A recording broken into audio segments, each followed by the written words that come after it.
안녕하세요, 단골 여러분. 신여선의 책슈퍼입니다. 반갑습니다.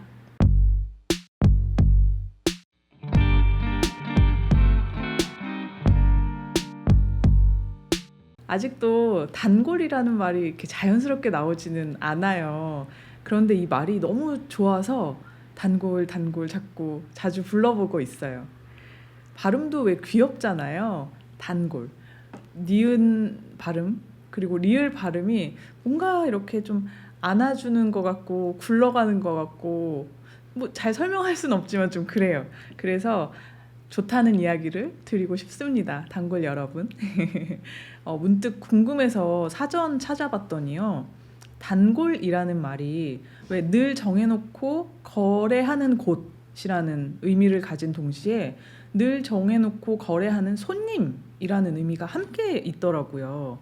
그러니까 단골이라는 이 말에 책슈퍼도 있는 거고, 그리고 여러분도 담겨 있는 셈인 거죠.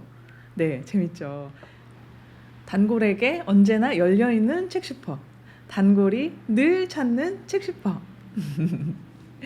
책슈퍼 오늘은 편지글에 대한 이야기를 시작해 볼까 합니다. 저는 서간문, 편지글 너무너무 좋아해요. 왜 소설을 읽을 때도 그 소설 안에 편지글이 있는 경우가 있잖아요. 뭐 그런 대목 볼 때 저는 막 저항 없이 마음을 열게 되는 것 같아요. 지금 떠오르는 것은 왜 최은영 작가님의 장편 소설 밝은 밤에 있는 편지글인데요. 그 할머니가 수십 년 동안 보관했던 편지를 꺼내서 손녀딸이 대신 읽어주는 그런 장면에서 편지글이 연이어 나오는데 지금 생각해도 너무나 감동적이고 뭉클한 게 있어요.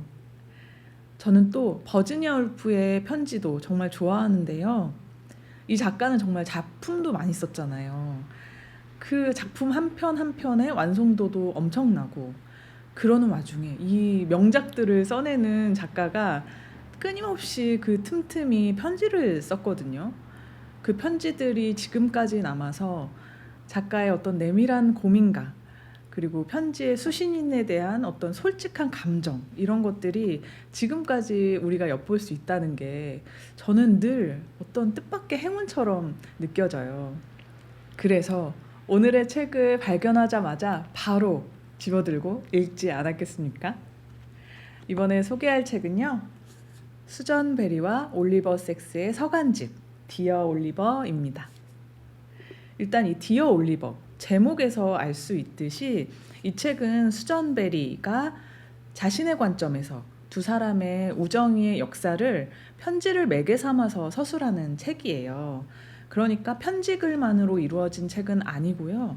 수전 베리의 그 편지 전후 상황에 대한 어떤 부연 설명, 그리고 두 사람이 실제로 썼던 편지 원본까지도 담겨 있는 아주 다채로운 기획이에요.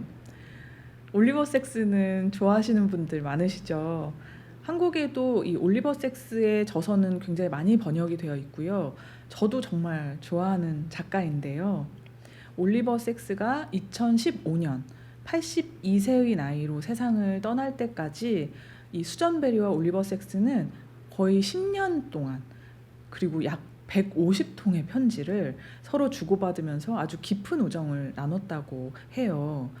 올리버 섹스가 수전 베리한테 보낸 그 마지막 편지가 그가 죽기 바로 3주 전이었으니까 정말 각별한 사이였다는 걸 알 수 있겠죠.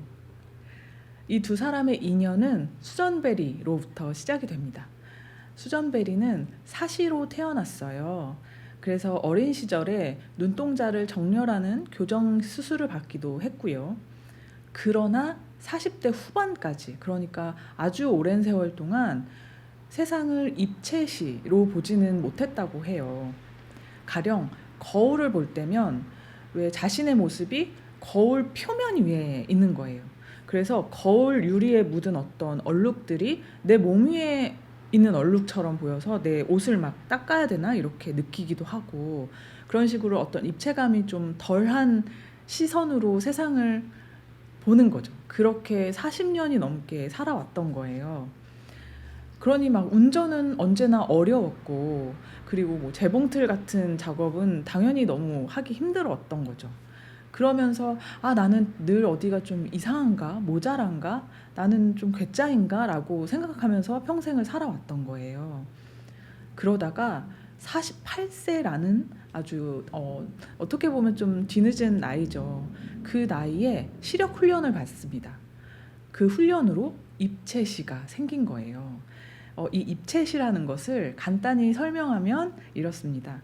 왜 우리의 왼쪽 눈과 오른쪽 눈이 이 위치 차이가 좀 있잖아요. 위치가 다르죠. 그래서 왜 왼쪽 눈으로 보는 세상이랑 오른쪽 눈으로 보는 세상이랑 약간씩 왜 위치가 다르게 보이잖아요. 근데 인간의 뇌가 그 두 개의 상, 그러니까 왼쪽 눈으로 보는 상과 오른쪽 눈으로 보는 상을 이렇게 하나로 융합시킨대요. 그래서 뇌에서는 그것을 3차원의 이미지로 해석하도록 하는 그 뇌의 메커니즘이 있는데, 하지만 수전베리는 앞서 말씀드렸듯이 그 입체시가 없었죠. 책에 그 40대 후반에 시력 훈련을 받은 뒤에 내가 입체시로 세상을 보는 방법을 알았다. 이렇게 해서 입체시로 세상을 보는 장면이 나오는데, 특히 왜 처음으로 눈이 내리는 것을 보는 장면이 나와요. 근데 그 장면이 참 아름답습니다. 왜 예전 같았으면 그 눈이 왜 무슨 모니터 안에 내리는 것처럼, 그러니까 한 겹의 막 안에서 평평하게 떨어지는 것처럼 눈이 보였었대요. 입체시가 있기 전에는. 그런데 입체시로 볼 수 있게 되면서 왜 눈 사이사이에 이 공간도 다 보이고, 그리고 내가 이 눈송이 사이에 있는 것처럼도 느껴지면서 그 눈이 내리는 생생한 기분을 처음으로 맛보게 되는 거예요. 그 엄청난 벅참과 환희를 이 책에서 적고 있는데, 그 장면을 읽는 것만으로도 참 마음이 너무 뭉클했거든요. 그런 놀라운 경험을 하는데, 하지만 한편으로는 혼란스럽기도 했습니다. 왜냐하면 수전베리 역시 생물학을 전공한 전공자이고, 그리고 신경과학 교수예요. 그렇게 학생들을 가르치면서 입체시라는 것이 오직 유아기에만 발달할 수 있다는 연구가 있는데, 그런 기존 연구를 수전베리 본인도 학생들한테 지금까지 가르쳐 왔던 거예요. 그런데 자신의 체험은 달랐잖아요. 자신은 성인 이후에 입체시가 발달을 했으니까요. 이거는 진짜 그동안의 어떤 신경과학 연구를 완전히 뒤집는 내용이고, 그러니까 당연히 이 과학자로서도 내 경험을 누구한테 얘기하면 좀 오해받지 않을까, 너 너무 망상이지 않냐, 거짓말 아니냐, 미친 사람 취급받을까 좀 걱정을 했던 거예요. 그래서 올리버 섹스에게 편지를 보내기로 합니다.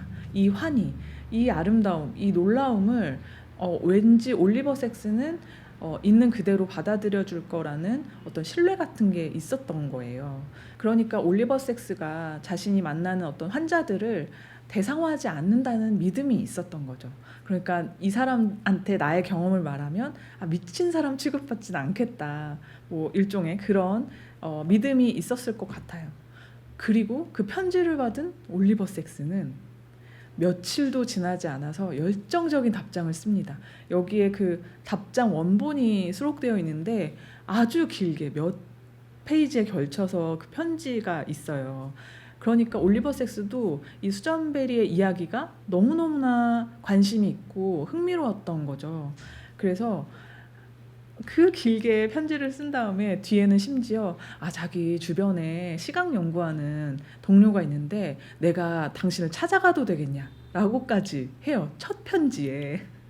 그러니까 아주 엄청난 추진력으로 이 수전베리를 만나고 싶어 하는 거예요. 올리버 섹스도. 그러면서 이 둘은 직접 만나서 서로의 경험을 나누기도 하고요. 그리고 당연히 올리버 섹스는 수전베리를 뭐 연구 대상으로만 바라보거나 수전베리의 놀라운 경험을 막 사소하게 여기거나 하지 않습니다.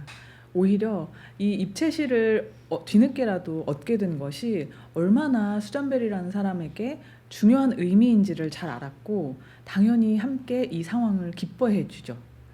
그렇게 두 사람이 수시로 이후로도 계속 편지를 쓰고요.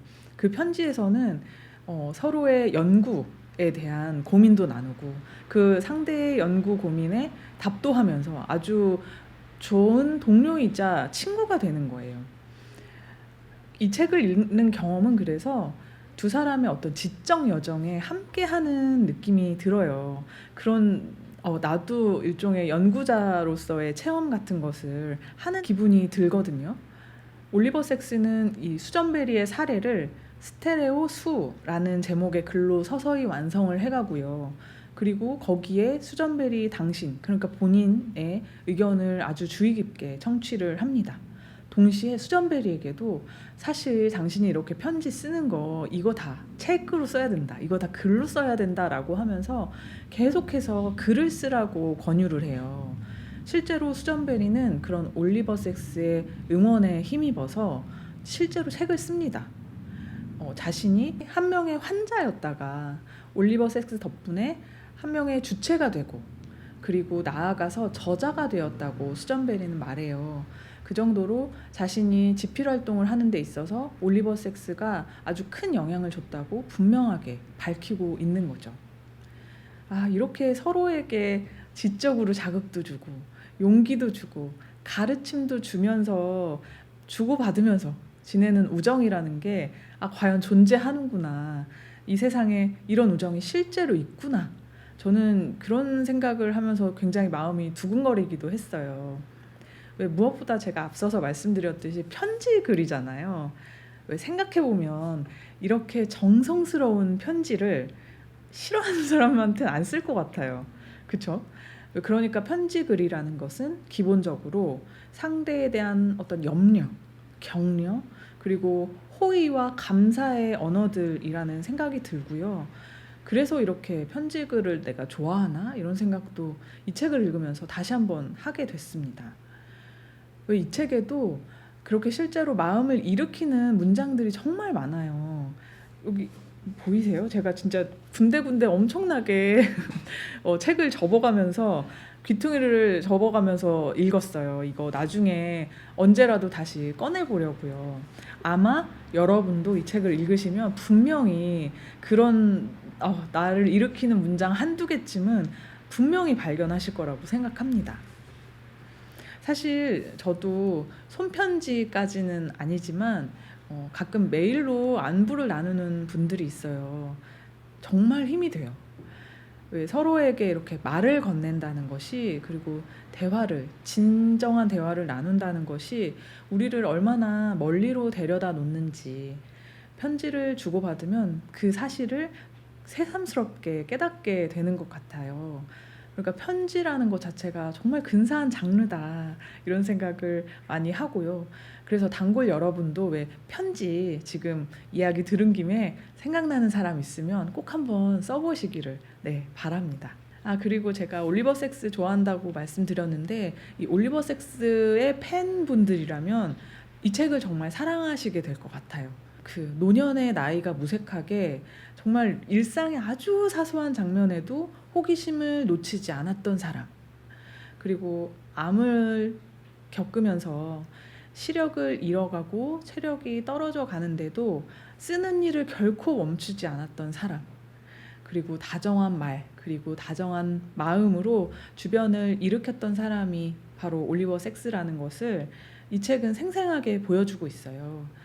그래서 올해가 올리버 섹스가 세상을 떠난 지 딱 10년, 10주기가 되는 해거든요. 이 책을 읽으면서 이 세상에, 이 지구상에 그런 사람이 있었다는 것을 다시 한번 새겨보는 것도 의미가 있을 것 같습니다. 사실 저는 올리버 섹스의 그 고맙습니다 라는 책을 너무 좋아해요. 그 책은 진짜 정말 자주 지칠 때마다 꺼내 읽고, 왜 어떤 문장은 막 거의 외울 수도 있을 정도로 많이 읽고 그랬는데, 그 책이 바로 올리버 섹스가 그 죽음을 앞두고 뉴욕타임즈에 기고한 에세이를 모은 아주 얇고 작은 책이거든요. 근데 그 글이 쓰이기까지 올리버 섹스가 어떤 일상을 지냈는지, 그리고 그 죽기 직전까지도 얼마나 열정적으로 글을 썼는지, 어떤 올리버 섹스의 그 사적인 면모들을 바로 이 책에서 볼 수 있어요. 디어 올리버에서. 그래서 아직 안 읽으신 분이 혹시 있다면 그 고맙습니다라는 책을 읽으신 뒤에 이 디어 올리버로 넘어오셔도 너무 좋은 독서 경험이 될 것 같습니다. 그리고 이 앞서서 수전베리가 올리버 섹스의 응원에 힘입어서 여러 권의 책을 집필했다고 말씀드렸잖아요. 그 입체시로 드디어 세상을 보게 된 그 환희의 경험을 담은 책이 있어요. 제목이 3차원의 기적이라는 책인데요. 그것도 함께 당연히 읽어야죠. 할 텐데 역시 절판이더라고요. 아쉽지만 전자책은 구매해 볼 수 있거든요. 그래서 저도 아쉽지만 그 전자책을 꼭 사서 읽어보려고 하고요. 그리고 저자의 또 다른 책, 내게 없던 감각이라는 책도 있는데 그 책은 절찬리에 판매 중입니다. 그래서 이 책 역시 그 올리버 섹스가 계속 더 쓰라고 해서 쓴 책이라 안 읽어볼 수가 없잖아요. 이렇게 읽을 책들은 쌓여가고 일단 책슈퍼에서 오늘 소개한 책이죠. 수전 베리와 올리버 섹스의 디어 올리버를 먼저 함께 꼭 읽어주세요. 우리 단골들은 정말 좋아하실 거라고 확신합니다. 오늘 소개는 여기까지입니다. 저는 다음 주에 또 좋은 책 가지고 여러분 찾아올게요. 지금까지 신현선의 책슈퍼였습니다. 신선한 책 팔아요.